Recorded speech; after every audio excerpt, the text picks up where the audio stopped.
Hi everyone, this is Reddit Storytell Time. My name is Michael, and I never thought I'd find myself writing about this. After 37 years of what I believe to be a happy, stable marriage, my life unraveled in the most unimaginable way. If you're reading this, let me warn you. What I'm about to share might leave you as speechless as it left me. Susan and I had been married since our early 20s. We built a life together, a house, two wonderful kids, countless memories. I thought I knew her better than anyone else in the world. She was my rock, my partner, the love of my life, or so I believed. That's what makes this story so hard to tell. It all started one evening. We had just finished dinner. Nothing fancy, just one of those quiet nights you come to cherish after decades together. Susan had been acting a little off all day, but I didn't press her about it. After dinner, she insisted we sit down in the living room. That was unusual for her. Normally, she'd be cleaning up the dishes while chatting about her day. Instead, she sat across from me, wringing her hands. "Michael," she began, her voice soft but strained. "I need to talk to you." My stomach tightened. Her tone wasn't casual. It was serious, almost ominous. She hesitated before finally meeting my eyes. "There's something I need to tell you. Something I've kept from you for a long time." Her words caught me off guard. Susan wasn't the type to keep secrets, or so I thought. My heart raced. Then she said it. "Do you remember our old neighbor, James? Back then, when you were working those long hours, James and I, we had an affair." The words hit me like a thunderclap. I stared at her, frozen. After 37 years of marriage, this was the moment she chose to confess? My world shattered in an instant. She claimed it was a mistake, that she had been lonely, that it only lasted a few months. But her excuses felt hollow. A mistake doesn't last for months. That's not an accident. It's a choice.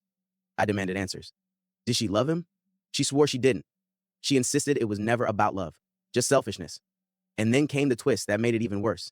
She ended it, not because of me, not because of guilt, but because James had been seeing someone else. I couldn't breathe. The betrayal wasn't just in the act itself. It was in the reason it ended. She hadn't stopped out of loyalty to me, but because another man discarded her. The irony was sickening. The days that followed blurred into a storm of anger, disbelief, and grief. I found myself walking through old memories. Our wedding day, the house we built together, the years of laughter, all now tainted, poisoned by doubt. I questioned everything. Had it all been a lie? Were there more secrets? Susan begged for forgiveness, offered counseling, swore she still loved me, but her words felt empty. Love wasn't supposed to hurt like this. At one point, she even handed me an old letter from James. A short, impersonal note thanking her for the time they shared, before saying he was moving on with someone else. That was it. That was the man she risked everything for. I realized then that forgiveness wasn't something I could give easily, if ever. Trust once broken doesn't come back the same. After nearly 4 decades together, I didn't even know who she was anymore. In the end, I packed a bag and left. Just a few days, I told her. I needed space. I needed to think. Whether I would return, or whether our marriage could survive this, I didn't know. But I knew one thing for certain. Life as I knew it would never be the same again. The hotel room was cold, impersonal, but in a way, that was what I needed. Neutral ground. No memories on the walls, no echoes of Susan's voice in the corners. Just silence. I sat on the edge of the bed staring at my suitcase, wondering how my life had come to this point. For years, I had been the steady one, the provider, the man who believed in loyalty and hard work. And now, at 60, I was the one blindsided, reduced to a stranger in my own marriage.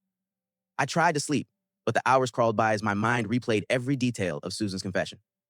By morning, exhaustion weighed heavy on me, but I decided to drive out to the lake.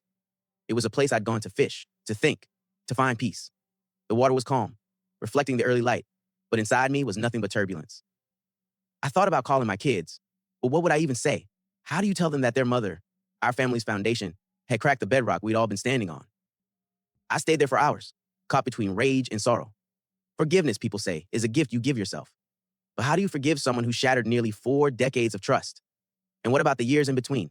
The anniversaries, the birthdays, the holidays we spent together? Were they all poisoned by a lie she carried in silence? When I finally returned to the hotel, there was a voicemail waiting. Susan's voice, broken and small, "Michael, please. I know I don't deserve it, but I can't lose you. Come home. Let's try to fix this. Fix this." The phrase rattled in my mind, as if betrayal could be patched over with counseling sessions and apologies. Still, part of me, maybe the part that still remembered the girl I fell in love with, ached at her desperation.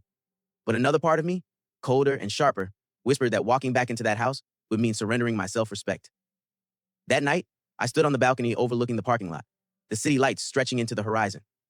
I realized I was at a crossroads, stay and fight for a broken marriage, or walk away and reclaim whatever years I had left for myself. For the first time in 37 years, the decision was mine alone, and the weight of it nearly crushed me. The days at the hotel blurred together. Each morning, I'd wake with the same heavy weight in my chest, a mix of anger and grief that didn't lift no matter how many cups of coffee I drank. I tried to distract myself, took long walks, read the newspaper in the lobby, even turned on the TV at night. But the silence in between was deafening. It left too much space for my thoughts to wander back to her, back to what she'd done. On the third day, I finally answered a call from our daughter. Her voice was bright at first, casual. Dad? Mom said you're staying at a hotel. What's going on? My throat tightened. I hadn't planned on telling the kids yet, but lies had already destroyed enough of my life. I wasn't about to add another. Your mother and I, we're going through something, I said carefully. Something serious. There was a pause, then the sharp edge of worry in her voice. Is she sick? Are you sick? No. It's not that. I took a deep breath. It's about the past. Something I just found out. I couldn't bring myself to say the word affair. Not yet. Not until I knew where all this was heading. My daughter let out a long sigh. Dad, whatever it is, you'll figure it out. You always do. Her faith in me felt like both a blessing and a curse. I thanked her, but when I hung up, guilt gnawed at me. The truth would come out eventually, and I dreaded the moment they'd look at their mother with the same distrust that now poisoned me. That evening, Susan showed up at the hotel. I didn't invite her. She must have figured it out from my credit card statement. She stood in the hallway, her eyes swollen from crying. Clutching a bag of my favorite home-cooked meals like that could somehow undo the damage. Michael, please, just talk to me. I hesitated, then stepped aside. She set the food down on the small desk and turned to me, her hands trembling. I can't sleep. I can't eat. I can't function without you. Please don't end us like this. We've been through too much. I stared at her, at the woman I had once loved so fiercely, and felt the sharp divide between the past and the present. We've been through a lot, I admitted. But most of it was built on a lie I didn't know existed. Her tears came fast. It was one mistake, one I regret every single day. Don't let it erase everything else. But that was the problem. It had already erased everything, at least in me. The foundation of trust that had carried us through nearly 4 decades was gone. And no matter how hard I tried, I couldn't rebuild it overnight. That night, after she left, I sat in the dim light of the hotel room and realized the truth. This was no longer about what Susan wanted. It was about me, and whether I could live with the shadow of her betrayal hanging over the rest of my life. I didn't know the answer yet, but I knew one thing for certain: I couldn't go back to the way things were. The hardest part wasn't her confession itself. It was the silence that followed, the empty space where trust used to live. Every time I closed my eyes, I saw flashes of our life together, but they weren't warm anymore. They were distorted, shadowed by doubt. The day our son was born, was she holding him in her arms thinking of me or of James? The night she whispered she loved me, did she mean it? Or was it just a way to drown her guilt? Every memory became a question mark, and those question marks cut deeper than the truth itself. I wandered the streets in the evenings, hands shoved in my pockets, feeling like a ghost among strangers. I envied them, the couples laughing outside restaurants, the parents holding their children's hands because they looked whole, untouched by betrayal. I wanted to scream at them that nothing is as perfect as it seems, that trust can be shattered in one breath, one sentence. At night in the hotel bed, I kept replaying her words. It was a mistake. It meant nothing, but it meant everything to me. She had chosen to give a part of herself, something sacred, something that belonged to us, to another man. And worse, she had buried it, hidden it like a landmine waiting to explode decades later. She didn't just cheat on me. She cheated me out of the right to know the truth of my own life. The anger was sharp at first, but slowly it morphed into something heavier, something almost unbearable: grief. I was grieving the death of a marriage that still technically existed on paper, grieving the loss of the woman I thought I knew. And grief has no clean edges. It bleeds into everything. Coffee tasted bitter. The morning sun felt cold. Music I once loved became unbearable. One morning, I sat in the hotel lobby staring at my reflection in the glass window. My hair was grayer, my face lined with years of sacrifice for a family I thought was built on loyalty. I asked myself if I had wasted my life. 37 years. What if it had all been an illusion? What if Susan had carried other secrets I never discovered? I couldn't stand the thought of being the fool in my own story. And yet, beneath all the rage and doubt, a small part of me still loved her. That was the cruelest cut of all. Love doesn't vanish overnight, even when trust does. I hated that I still cared. I hated that when I pictured the future, my instinct was to see her in it, even as another voice screamed she didn't deserve it. Forgiveness. The word circled my mind like a vulture. People talk about forgiveness like it's noble, like it's salvation. But forgiveness felt like betrayal. Betrayal of myself, of the man who had stayed loyal, of the vows I had honored even when she hadn't. To forgive her would mean silencing my pain for the sake of peace. Was peace worth that much? Or would it just bury me alive in resentment I could never escape? Susan kept calling, kept leaving messages. She said she would wait as long as it took, that she would go to counseling, that she would rebuild my trust brick by brick. But how do you rebuild something when the ground itself is rotten? Every day, I ask myself the same question. Do I go back or do I walk away? And every day, the answer shifted like smoke. One moment, I thought I could try. After all, we had children, grandchildren, a whole history together. The next, I felt certain that leaving was the only way to salvage my dignity. The truth is, I don't know where this story ends. Maybe I'll find the strength to forgive. Maybe I'll never be able to look at her the same way again. What I do know is this: the life I had is gone. The man I was before that night is gone too. And now I stand in the ruins, trying to decide if I will rebuild or finally walk away. The days at the hotel passed slowly, each one dragging me further into exhaustion. I couldn't escape the storm of emotions, rage, sorrow, betrayal, that followed me everywhere. Even the simplest things became heavy. A cup of coffee in the morning, the quiet hum of the TV, the sound of traffic outside, it all reminded me of a life I no longer recognized. Susan called me every day. Sometimes I answered, sometimes I didn't. When I did, she begged me to come home, to talk, to give her another chance. Her voice was always broken, desperate. And each time, I felt torn apart. Half of me longing for the comfort of what we once had, the other half seething at the thought of stepping back into a house filled with lies. On the fifth day, I drove past our home. The curtains were drawn. The garden we had planted together sat quiet under the fall light. It should have been a place of safety, a place I could always return to. Instead, it felt like a stranger's house, haunted by secrets. I didn't go in. I just sat in the car, staring, until the weight of it forced me to drive away. When I finally walked back into that house a few days later, nothing felt the same. Susan was waiting for me, her face pale, her eyes swollen from crying. She reached for me, but I stepped back. "Don't," I said. My voice was flat, colder than I had ever heard it. She froze, her hand trembling in the air before she let it drop. We sat in silence for a long time. She tried again, her words spilling out like water breaking through a dam. She spoke of loneliness, of regret, of guilt that had eaten at her for decades. She said she loved me, that she had always loved me, that I was her only true partner. But love doesn't look like betrayal. Love doesn't hide behind silence for 37 years. Love doesn't leave scars that can never heal. I listened, but the words washed over me without sinking in. Her tears no longer moved me. Her apologies no longer mattered. She had chosen once to give herself to another man. And in doing so, she had taken something from me that could never be returned. That night, I packed a bag again. She begged me not to go. She said we could fix this, rebuild, start over. But as I looked into her eyes, all I saw was a stranger. I walked out the door without looking back. And for the first time in nearly 4 decades, I wasn't her husband. I was just a man, broken but free, standing at the edge of a life I no longer understood, searching for the strength to begin again. The days blurred after I left. Each morning, I woke in the hotel room to the same heavy silence. And each night, I lay awake staring at the ceiling, haunted by everything Susan had confessed. I tried to distract myself, but nothing worked. Even when I walked the streets, the laughter of strangers reminded me of the life I thought I had, the marriage I thought was unshakable. Susan didn't stop calling. Her voice was always the same, broken, pleading, desperate. She said she would wait as long as it took, that she'd go to counseling, that she'd rebuild my trust brick by brick, if only I gave her the chance. But the trust was already gone, replaced by doubt and bitterness. How do you rebuild something when the foundation itself is rotten? I finally went back to the house. Susan was sitting at the kitchen table, a cold cup of coffee in front of her. She looked up at me with red, swollen eyes. "Michael," she said softly, "I know I can't undo what I did, but I want to try to make things right. I love you." Her words felt hollow. I stared at her, thinking about everything she had hidden, about the years she'd smiled at me while carrying the secret. "Love?" I asked. "Love doesn't look like betrayal. Love doesn't hide behind silence for 37 years. She slid a folded piece of paper across the table. I hesitated before picking it up. It was a letter, handwritten by James. My hand shook as I unfolded it. The words were short, too short for something that had destroyed my life. "Dear Susan, I wanted to thank you for the time we shared. I know what we had wasn't right, and I know we both carry the guilt of what we did. You're a wonderful woman, but I can't stay here any longer. I've met someone, and I need to move on with my life. I hope you can too. Take care of yourself, James." I stared at the letter, rage boiling inside me. "That's it?" I asked. "That's the man you threw away our marriage for? Someone who couldn't even bother to apologize properly?" Susan dropped her gaze, tears rolling down her cheeks. "I wasn't thinking straight, Michael. I was vulnerable. I let myself believe he cared about me." I slammed the letter down on the table.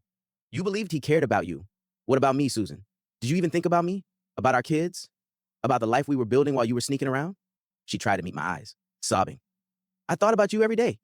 That's why I ended it," I said coldly. "You ended it because he left you. Don't rewrite history. You didn't stop for me. You stopped because he moved on." Her face crumpled. She buried her head in her hands, sobbing uncontrollably. But I felt nothing.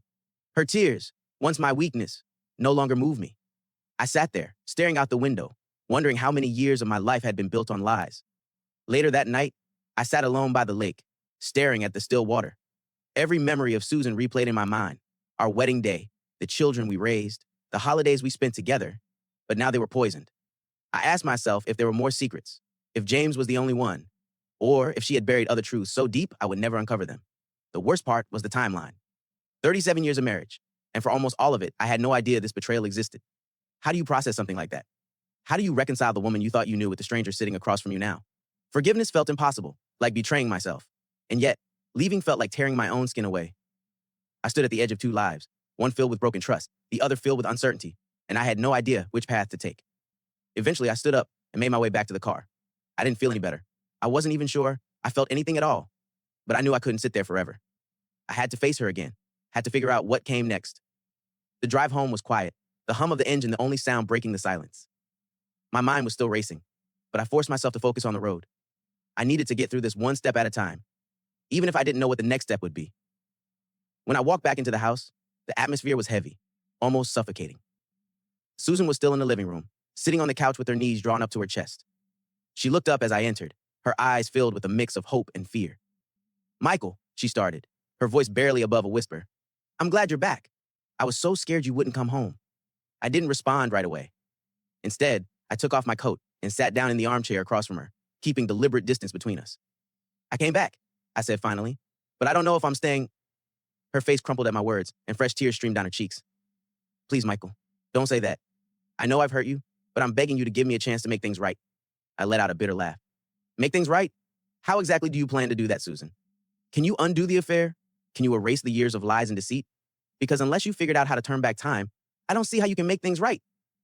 She flinched at my words, but I didn't regret saying them. She needed to understand the depth of the damage she'd done. "I don't expect you to forgive me overnight," she said, her voice trembling. I just want a chance to prove to you that I still love you, that I've always loved you." "Always loved me?" I repeated, shaking my head. "Do you even hear yourself, Susan? You're trying to tell me you love me while you were sneaking around with another man? How does that work?" She didn't have an answer. She just sat there sobbing quietly while I stared at her, my heart heavy with anger and grief. For a moment, I almost felt sorry for her. But then I remembered the letter, James's cold, impersonal note, and any sympathy I might have felt disappeared. "I need time," I said finally, breaking the silence. "I don't know what I'm going to do, but I know I can't make any decisions right now. I need to think. Take all the time you need," she said quickly, her voice desperate. "I'll do whatever it takes, Michael. Just please don't leave me." I didn't respond. Instead, I stood up and walked out of the room, leaving her alone with her guilt. Upstairs, I sat on the edge of the bed we'd shared for so many years and stared at the floor. I had no idea what the future held, but one thing was clear: our marriage would never be the same. That night, I couldn't sleep. I lay in bed staring at the ceiling, replaying the events of the day in my mind. Susan was downstairs, and the silence between us felt like a physical barrier. I didn't know if we could rebuild what had been broken or if it was even worth trying. All I knew was that I couldn't live like this, trapped in a marriage filled with pain and resentment. As the first light of dawn filtered through the curtains, I made a decision. I needed to take control of my life again, whether that meant fighting for our marriage or walking away for good. I wasn't sure yet, but one way or another, I was going to find a way to move forward. I got out of bed and began packing a bag. It wasn't much, just enough clothes for a few days and some essentials. When I went downstairs, Susan was still awake, sitting at the kitchen table with a cup of untouched coffee in front of her. "Michael," she said, her voice tentative, "what are you doing?" "I need space," I said simply. "I'm going to stay at a hotel for a few days." "I need time to think." Her face crumpled, but she didn't argue. "I understand," she said quietly. "Just, please come back. I'll be here waiting for you." I didn't respond. I couldn't. Instead, I grabbed my bag and walked out the door, unsure of what the future held, but determined to find some kind of peace, whether it was with or without her. The hotel room was quiet, but the silence was different this time. It wasn't just the absence of Susan's voice or the familiar creaks of our home. It was the silence of a man standing on the edge of his own life, unsure of which way to turn. I dropped my bag on the floor and sat heavily on the bed, my hands pressed to my face. I had walked out, but I hadn't walked free. Each night, as I stared at the ceiling, the same thoughts clawed at me. Could I ever forgive her? Could I live with her again, knowing what she'd done? Or was this the beginning of the end, the first step into a future I would have to build alone? I thought about our children. How would I tell them? How would they look at their mother once they knew? And what about me? Would they see me as the man who stood by her despite everything, or the man who walked away after nearly 4 decades? Neither path felt right. Both felt like losses. Susan's messages kept coming. Long, rambling voicemails filled with tears, promises, apologies. She said she'd do counseling. She'd confess everything to the kids. She'd carry the shame as long as she had to. Anything, as long as I didn't leave her. But I couldn't help thinking, she hadn't carried the shame for me. She carried it for herself, in silence, until it became too heavy. And then she had dropped it on me like a bomb. One morning, I stood in front of the mirror. The man looking back at me had lines on his face I didn't remember, eyes darker than before. I didn't look like the Michael I used to be. I didn't feel like him either. That Michael believed in loyalty, in honesty, in a love that could survive anything. This Michael knew better. I packed the bag again. Only this time, I didn't know if I was going back. I didn't leave a note. I didn't call Susan. I just walked out into the cool morning air and kept driving. Past the city, past the lake, past every place that carried our memories. I needed to see what life looked like without her shadow over it. For the first time in 37 years, I wasn't thinking about what Susan needed or what our marriage required. I was thinking about me, about the pieces of myself I had lost somewhere along the way, buried under decades of being a husband, a father, a provider. Maybe it was too late to find them again. Or maybe, just maybe, it wasn't. All I knew was this: I couldn't go back to the man I was before her confession. That man was gone. And what came next would depend on whether I had the courage to stop clinging to the ruins or start building something new, even if it meant building it alone. The hotel was quiet, but my thoughts weren't. Every sound, the hum of the air conditioner, the distant traffic, seemed to echo against the walls of my mind. I replayed everything Susan had said, everything I had said, over and over, until I thought I'd lose my sanity. I wanted clarity, but all I found was a gnawing emptiness. By the second night, I drove out to the lake again. The water was still, mocking me with its calmness. I thought about forgiveness, about whether it was strength or weakness. Some people say forgiveness is freedom, but to me, it felt like surrender. Forgiving her would mean silencing the anger, the betrayal, the humiliation, and I wasn't sure I could, or even if I should. When I came back to the hotel, there was a note slipped under my door. I didn't need to read the handwriting to know it was hers. My hands trembled as I picked it up. The words inside were desperate, almost frantic. I will wait as long as it takes. Please don't give up on us. Please don't give up on me. Her words didn't comfort me. If anything, they pressed harder on the wound. Because it wasn't about waiting. It was about what she had already done, what she had chosen decades ago, and the silence she had kept until now. On the third morning, I called our son. My voice was tired but steady. I need to see you, I said.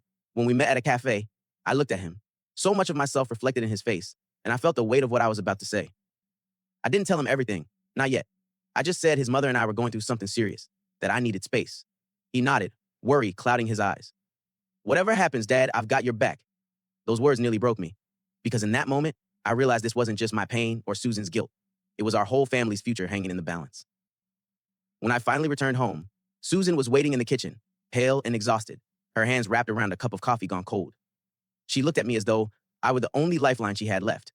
Michael, she whispered, please don't walk away. We can fix this.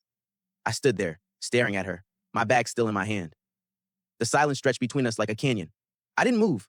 I didn't speak, because the truth was, I didn't know if there was anything left to fix. And maybe that was the cruelest part of all.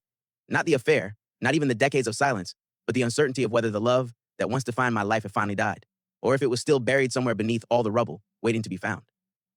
The hotel room felt like both a prison and a refuge. I was free of Susan's tears, free of her desperate apologies, but I wasn't free of the memories. They clung to me like shadows. 37 years of life together doesn't just vanish because of one night's confession, but it doesn't stay whole either. It fractures, it twists, it poisons everything you thought was real. Each morning, I woke up and asked myself the same question: could I ever go back? And each night, the answer slipped further away. Forgiveness felt impossible, but so did the thought of tearing apart the life we had built, the family we had raised.